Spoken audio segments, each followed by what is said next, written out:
रीता कुमारी के कथा संसार में आज सुनते हैं पटना की लेखिका रीता कुमारी जी की एक और कहानी, बीमाता। रीता कुमारी जी हमेशा अपने लेखन से रिश्तों के उलझे गणित को समझने और समझाने की कोशिश करती है। यह कहानी बीमाता भी ऐसी ही एक कोशिश है। कहानी सुनाने से पहले हमेशा की तरह आप सबों से अनुरोध है कि अगर यह कहानी आपको पसंद आती है तो इस चैनल को सब्सक्राइब करें, लाइक करें और अपने विचार लिखना तो बिल्कुल न भूलें। तो चलिए सुनते हैं लेखिका रीता कुमारी जी की एक और कहानी, बीमाता।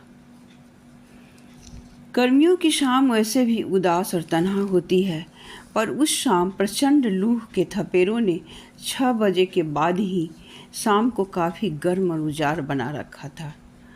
यूं ही बालकनी में खड़े राहुल दूर आग उगल उगल कर थके हारे डूबते सूरज को निहार रहा था। वातावरण की यह दमघोंटू बोझिलता उसके विकल मन को और भी बेचैन बना रहा था। उसने कभी सपने में भी नहीं सोचा था कि उसे अपने ही घर में इस तरह के घोर अकेलापन का सामना करना पड़ेगा। अंदर बाहर फैला सन्नाटा अब तीर की तरह उसके स्मृति में चुभ रहा था और उसकी दृष्टि खुद ब खुद अंतर्मुखी होने लगी थी। वह अपने मम्मी पापा की इकलौती संतान था। मम्मी पापा दोनों उसे बेहद प्यार करते, पर वह मम्मी से ज़्यादा पापा का लाडला था। पापा उसकी एक एक बात का ख्याल रखते। घर पर रहते तो उसके आसपास ही मंडराते रहते, उसे मम्मी से छीन कर नहलाते धुलाते और उंगलियां थाम पार्क में घुमाने ले जाते। रात में भी अक्सर जब उसे सुलाने के लिए मम्मी मांगती, उसके पापा हंसकर कहते, छूना मत मेरे बेटा को, मैं ही इसे सुलाऊंगा। ऐसी ही बातें मम्मी को चुभ जाती और वह पैर पटकते अपना तकिया उठाए दूसरे कमरे में सोने चली जाती। जब कभी वह बीमार हो जाता, पापा पापा की ऐसी रट लगाता कि अपने सैकड़ों काम छोड़ उसके पापा को छुट्टियां लेकर उसके पास रहना पड़ता। बड़ा होने पर भी उसके हर काम में पापा पापा करने से मम्मी अक्सर खींच जाती। कभी तो कोई काम अपनी मर्जी से किया करो। हर समय जब देखो पापा पापा पुकारते रहते हो। लेकिन वह कहाँ मानने वाला था। पापा तो उसके आदर्श गुरु मित्र सभी थे। लोग कहते हैं लड़कियां अपने पापा के सबसे ज़्यादा करीब होती है, पर वह तो लड़का होते हुए मम्मी से ज़्यादा पापा के करीब था। वहीं पापा आज उसके लिए इतने बेगाने हो गए थे कि पूरा एक हफ्ता गुजर जाने के बाद भी 2-4 औपचारिक बातों के सिवा उन दोनों के बीच कोई दूसरी बातें नहीं हुई थी। पापा कुछ पूछते भी तो वह चुप लगा जाता और उसके चुप के आगे उसके पापा भी विवश थे। यह सब घटित हो रहा था उसी मम्मी के इस दुनिया से चले जाने के बाद, जिनके जिंदा रहते कभी वह उनका मूल्य समझ नहीं पाया। सहज ही उपलब्ध माँ का प्यार अब दुर्लभ बन जाने पर उसे तड़पा रहा था। सच ही लोग कहते हैं आदमी का मूल्य तभी लोगों को समझ में आता है जब वह उनकी पहुँच से बाहर चला जाता है। तभी उसकी नज़र नीचे लॉन में बैठी उस नेहा भारती पर गई जो अब उसकी माँ कही जाती थी और जिसके कारण दोनों बाप बेटे में युद्ध की सी स्थिति आ गई थी। दोनों के रिश्ते विखंडन के कगार पर पहुंच गए थे। उसके पापा योगेंद्र शर्मा चाहते थे राहुल से नेहा भारती को अपनी माँ का दर्जा दे। वह भी ठान लिया था। वह चाहे कितनी ही कोशिश कर ले, वह उस नेहा भारती को कभी भी माँ की जगह नहीं देगा। उसके पापा या किसी और के कहने मात्र से रिश्ते नहीं बन जाएंगे। रिश्ते को बनाने और निभाने के लिए आपसी विश्वास और भावनात्मक लगाव का होना बहुत ज़रूरी है और उसे नहीं लगता कि इस जन्म में वह अपनी इस बीमाता के साथ कोई ऐसा संबंध बना पाएगा। एक खुदगर्ज और चालाक औरत को माँ का स्थान कैसे दे सकता था, जिसने घर में आते ही उसके पापा को उसके खिलाफ कर दिया था। अचानक उसके मन में अपनी मम्मी स्वर्णलता देवी की स्मृति मुखर होने लगी और न चाहते हुए भी उसका मन अतीत के गलियारों में फिर से भटकने लगा।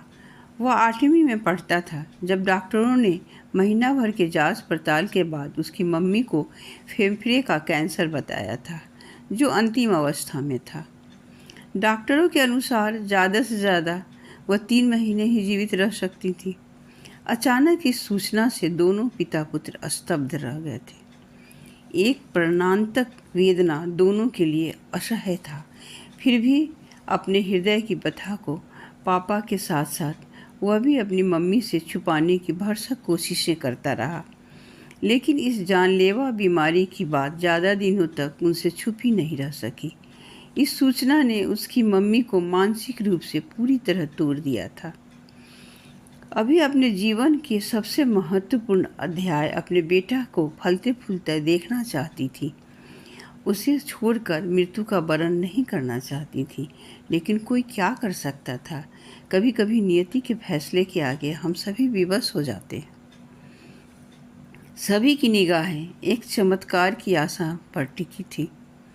हालांकि ऐसे विपरीत परिस्थितियों में आदमी का आत्मबल उसमें जीने की अदम्य शक्ति भर देता है, लेकिन परिस्थितियों से घबराकर मम्मी का आत्मबल ही चूर चूर हो गया था। एक दिन दवा के रिएक्शन के कारण डॉक्टरों के द्वारा दिए गए जीने की उस छोटी सी अवधि को भी वह पार नहीं कर पाई थी और पलक झपकते ही काल के गाल में समा गई थी। उसके पापा तो इस घटना से पूरी तरह टूट कर बिखर गए। उनके जीवन का सबसे अंतरंग व्यक्ति, जिसके प्यार और साथ को वह मृत्यु पर्यंत अपने साथ संभाल कर रखना चाहते थे, अकस्मात उन्हें आधे रास्ते में ही छोड़ गया था। मम्मी के बाद उसकी देखभाल पर पापा पहले से ज़्यादा ध्यान देने लगे। फिर भी उन दोनों के जीवन का सुनापन बढ़ता ही जा रहा था। पापा के चेहरे से तो हंसी जैसे लुप्त हो गई थी। हर समय चेहरे पर थकान और उदासी की गहरी लकीरें उन्हें असमय ही बूढ़ा बना रहा था। उस छोटी सी उम्र में भी वह पापा के दुखों को भरसक कम करने की कोशिश करता। रात में भी वह उन्हें अकेला नहीं छोड़ता, उनके पास ही सोता। फिर भी वह महसूस करता, भले ही पापा उसके पास लेटे रहते, पर निष्प्राण शरीर की तरह उनका मन कहीं दूर भटकते रहता। धीरे धीरे जीवन की व्यस्तता और समय ने, जो सबसे बड़ा मरहम होता है, दोनों को बहुत ही सामान्य बना दिया था। 6 साल गुजर गए। वह प्रतियोगिता परीक्षा पास कर इंजीनियरिंग की पढ़ाई करने आईआईटी कानपुर आ गया, जहां हॉस्टल के नए माहौल में अपनी पढ़ाई में वह पूरी तरह रम गया। उधर मुजफ्फरपुर में उसके पापा भी कॉलेज के विद्यार्थियों के साथ अनुसंधान के कामों में पूरी तरह व्यस्त हो गए थे। कभी कभी माँ की यादें उसे पूरी तरह विकल बना देता। फिर भी अब जीवन पूरी तरह सामान्य हो चला था। वह सेकेंड ईयर का परीक्षा देकर घर लौटने की तैयारी कर ही रहा था कि पापा की एक रजिस्ट्री चिट्ठी उसे मिली, जिसमें उन्होंने लिखा था कि वह किसी स्नेहा भारती से शादी कर चुके हैं, जो अब उसकी माँ है। पढ़ते ही उसका सर्वांग सुलग उठा था। क्रोध, घृणा और दुख के आवेग से कांपते अपने शरीर का संतुलन बनाना उसके लिए मुश्किल हो रहा था। हाथ का पत्र बिस्तर पर फेंक खुद भी कटे वृक्ष सा बिछावन पर जा गिरा था। देर रात तक पड़ा दोनों हाथों को छाती पर रखे शून्य में अपने अस्तित्व को टटोलता रहा। विधाता ने कैसी विकट परिस्थिति में उसे ला खड़ा किया था। छुट्टियां शुरू होते ही जिस पापा से मिलने के लिए वह बेताब था, अब उसी पापा द्वारा दिए गए अपमान और अकेलेपन के दर्द को सहने के लिए बाध्य हो रहा था। अपनी सिसकियों को अपने अंदर घोंटता, जाने कब तक वह यूं ही निशब्द रोता रहा। पापा का फ़ोन बार बार आता रहा, पर एक बार भी वह उनसे बात नहीं कर पाया। अपनी व्यवस्था को निशब्दता में बांध फ़ोन बंद कर सोने की कोशिश करने लगा, पर रात भर मम्मी की यादें उसे व्यथित करती रही। छुट्टियां शुरू हो गई थीं। हॉस्टल करीब करीब खाली हो गया था। काफ़ी सोच विचार के बाद संभावित अवमानना के घुट पीकर मन में घृणा, दुख, क्षोभ और प्रतिशोध को दबाए घर के लिए चल पड़ा था। घर पहुंचते ही दरवाजे पर ही उसका आमना सामना एक 40-45 वर्षीय महिला से हो गई। गोरा रंग, तीखे नैन नक्श वाली उस औरत के पूरे व्यक्तित्व से सरलता और सादगी और शालीनता टपक रही थी। देखते ही वह समझ गया, यही उसकी नई माँ स्नेहा भारती है। न जाने क्यों उन्हें देखते ही उसका सारा गुस्सा और प्रतिशोध की भावना कहीं तिरोहित हो गया। दीनू काका से राहुल का परिचय पा जिस सहजता और आत्मीयता से उनके व्यवहार में किया, उससे उसके सौतेलेपन की कहीं बू नहीं आ रही थी। कोई ओछापन उनके व्यवहार में नहीं था। सहज ही दीनू काका को उसका सामान अंदर रखने और चाय बना लेने के लिए बोलकर जैसे ही वह उसकी तरफ मुड़ी, राहुल यह सोचकर कि कहीं अपनी विमाता के सामने वह कमज़ोर न पड़ जाए, अपने गुस्से को अपनी चुप्पी से प्रकट करता अपना सामान उठाए अपने कमरे में आ गया। उसका चाय नाश्ता दीनू काका उसके कमरे में ही ले आए। जब तक नहा धोकर बाहर आया, उसके पापा भी आ गए। जैसे ही उन्हें उसके आने का पता चला, बिना एक पल गंवाए उसके कमरे में आ पहुँचे। उनके चेहरे पर वही चिर परिचित मुस्कुराहट थी, जैसे कहीं कुछ बदला ही न हो। पर राहुल के अंदर तो एक उथल पुथल सी मची थी। पापा का चरण स्पर्श करते पहली बार उसके हाथ कांपे थे और आंखें भर आई थीं। उसके नम और आहत दृष्टि की शिकायतों ने उसके पापा को भी कहीं गहरे आहत कर गया था। वह उसका पीठ थपथपाते हुए उसके करीब आकर बैठ गए थे। अब तक बना संयम बांध तोड़कर निकला और अचानक ही वह पापा के कंधे पर सर रखकर फूट फूट कर रो पड़ा। उसके पापा की आंखें भी भर आई। थोड़ी देर तक रो लेने के बाद फिर से दोनों ने बातें शुरू हुई। तुम यह कैसे बच्चों सा बर्ताव कर रहे हो? पापा ने उसकी तरफ इशारा करते हुए कहा। तुम्हारी नई माँ के आ जाने से तुम्हारे लिए यहाँ कुछ भी नहीं बदला है, न तुम्हारा पापा न ही तुम्हारा यह घर। मैंने तो इस उजड़े सूने घर को फिर से बसाने की कोशिश की है। इस शादी से तुम्हारी माँ की यादें मीठी नहीं है, वो तो मरने के बाद भी इस घर के कण कण से जुड़ी हैं। पापा थोड़ी देर के लिए रुके। वह चुप मौन साधे प्रतिक्रिया विहीन बैठा रहा। यह सही है कि एक आदमी के इस दुनिया से चले जाने पर उसकी जगह कोई दूसरा नहीं ले सकता। फिर भी कोई किसी के जीवन में कितना भी महत्वपूर्ण क्यों न हो, उसके चले जाने से ज़िंदगी नहीं रुकती। मैं यह नहीं कहता कि अतीत की सुखद यादों को मिटा सिर्फ वर्तमान को ही जियो, पर हमेशा ही कोई आदमी अतीत से चिपका दुनिया की खुशियों से दूर मायूसी से भरी जिंदगी तो नहीं जी सकता। अचानक वह बीच में बोल उठा था। पापा, पूरे 50 की उम्र में आप लोग क्या कहेंगे? जिसे तुम पापा की अय्यासी और निर्लज्ज मर्यादाहीन आचरण समझकर शर्मसार हो रहे हो, दरअसल इससे कोई बात ही नहीं है। दुनिया के साथ चलने और अपने सुख दुख बांटने के लिए हर आदमी को एक भावनात्मक सहारे की ज़रूरत होती है। तुमने कभी सोचा है तुम्हारी माँ के खो देने और तुम्हारे अपने ही दुनिया में रच बस जाने के कारण मैं कितना अकेला और निसहाय हो गया हूँ? ऐसे भी इस शादी के होने में दो ही बातें थी। एक तो जीवन का अकेलापन दूर करना और दूसरा जो सबसे बड़ा कारण था वह था मृत्यु शैया पर पड़े एक वृद्ध को मुक्ति प्रदान करना। फिर थोड़ा रुककर बोले, मैं तो आज तक यही समझता रहा कि तुम मुझे सबसे ज़्यादा समझते हो, पर मेरे द्वारा उठाया गया एक कदम तुम्हें ही मुझसे दूर कर दिया। मैं सब कुछ बर्दाश्त कर सकता हूँ, पर तुमसे दूरी नहीं। बोलते बोलते उनका गला भर्रा गया था।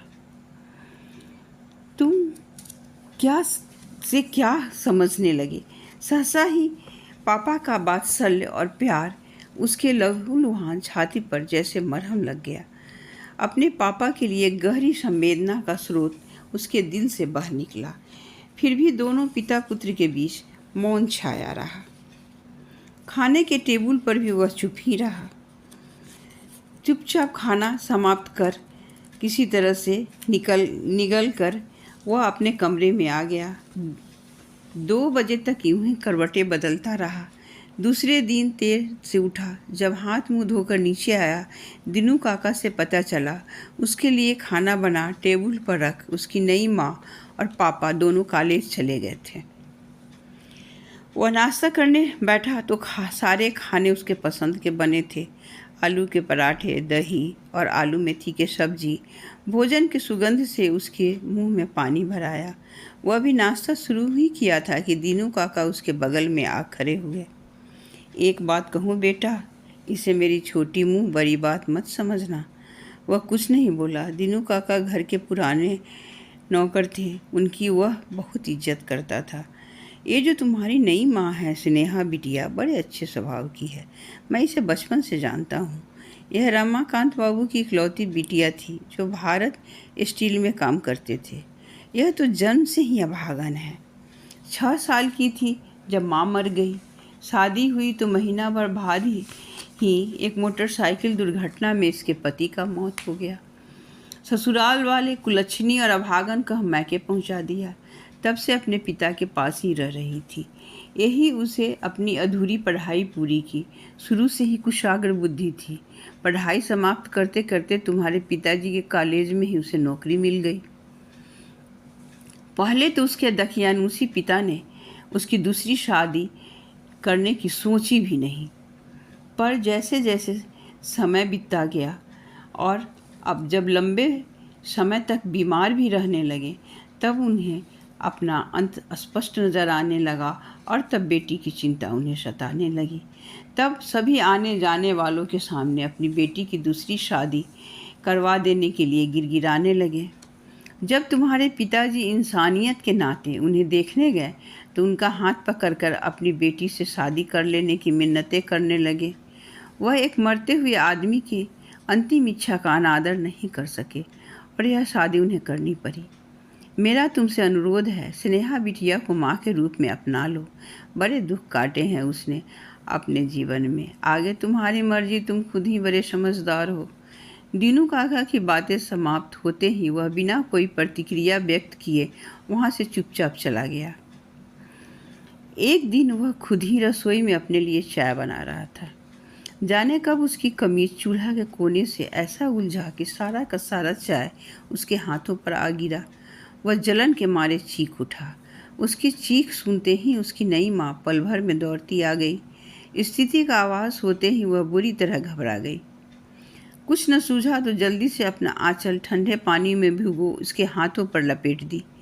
दीनू काका को बर्नौल लाने के लिए बोल। वह उसका हाथ थामे उसे एक तरह से खींचती हुई रसोई घर से बाहर ला उसके हाथों पर दवा लगाने लगी। साथ में उसे डांटते भी जा रही थी। वह चाह कभी उनका विरोध नहीं कर पा रहा था। न जाने क्यों उनका स्पर्श और डांट उसे अपनी मम्मी की याद दिला गई। उस दिन के बाद से भले ही वह चुप रहता, पर उनके प्यार, अपनापन और निश्चल स्वभाव का कायल हो गया था। वास्तव में निश्चल और पवित्र लोगों के अपनी निश्चलता के प्रमाण नहीं देने होते हैं। वह तो खुद ब खुद उनके चेहरे और आचार व्यवहार से झलकता है। उसे आए हुए पूरे 1 हफ्ता गुजर गया था। इस दौरान वह हमेशा देखता, खाली समय में उसकी नई माँ खामोशी से उदास बैठी अनंत आकाश को निहारती रहती। पापा भी उससे सहमे रहते। पौधा देर रात को लौटते। राहुल को लगा घर में एक बोझिल चुप्पी छाई हुई है और उसके जिम्मेदार कहीं न कहीं वह खुद ही है। अपनी मम्मी को वह खुद भी बहुत प्यार करता था। उन्हें भुलाना उसके लिए आसान नहीं था। फिर भी जीवन का हर सुख तो भोग ही रहा था। फिर क्यों चाहता है कि पापा उसकी मम्मी की यादों को सीने से लगाए, अपने जीवन को उदासियों और आंसुओं में डुबोए अकेलापन का दंश भोगते रहें। 50 की उम्र कोई जीवन का अंतिम पड़ाव नहीं होता। पापा को भी तनाव मुक्त हो खुशी खुशी जीने का हक है।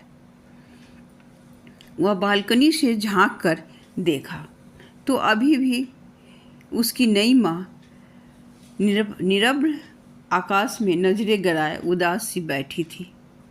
उन्हें देख पहली बार उसका मन आत्मग्लानि से भर उठा।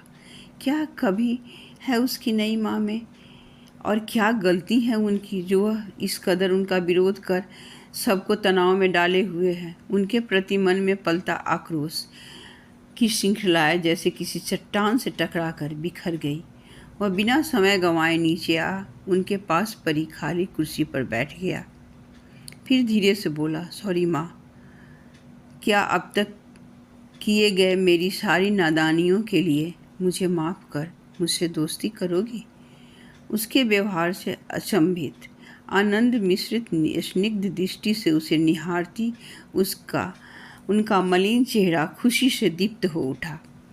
तभी दोस्ती के लिए बढ़े राहुल के विकंपित हाथों को थामते ही कई दिनों से उसकी नई माँ के मन में उमड़ता घुमड़ता आंसू आँखों से झरने लगा। उनके आंसू पोंछ थोड़ी ही देर में अपनी बातों से राहुल ने अपनी नई माँ से अच्छी दोस्ती कर ली। अब तक उसके पापा घर नहीं आए थे। जब वह घर आए, दोनों माँ बेटे को दोस्तों की तरह घुल मिल कर बातें करते देख पहले तो चौंके, फिर धीरे से वह भी शामिल हो गए। वर्षों बाद उस घर में घर के सदस्यों की हंसी और खिलखिलाहटें गूंज रही थीं। अभी आप सुन रहे थे लेखिका रीता कुमारी जी की कहानी विमाता। अगर यह कहानी आपको पसंद आए तो इस चैनल को ज़रूर सब्सक्राइब करें। धन्यवाद।